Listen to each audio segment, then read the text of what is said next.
lang natin itong mga ito bago gisa.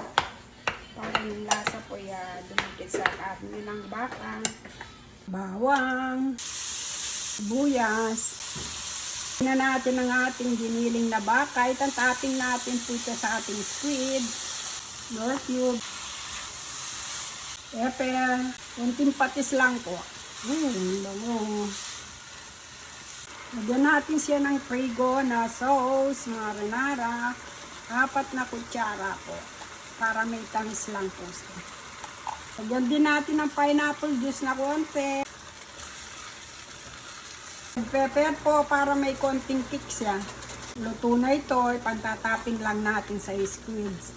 Pakulo tayo ng seafood. Lemonade po ang gagamitin natin. Sobra po sa Pasko ito. Pakuluin muna natin ang squid. Sandali lang pulok para at least hindi siya kumunat. Pwede na ito.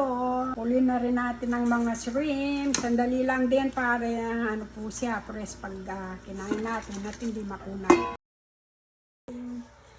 Beef po itong ginamit natin, yung ginisa natin kanina. Ayan, sasara natin siya. Butter. Luluto tayo ng shrimp and squid garlic butter. Sibuyas. Pino po ang pagkaan natin ng sibuyas at saka bawang. Red bell pepper. Chili flakes. Lagyan natin siya ng Old Bay seasoning para sa seafood po talaga ito. Nor cubes na natin ang ating squid. Lalagay na natin ang ating shrimp na nabili natin sa Costco.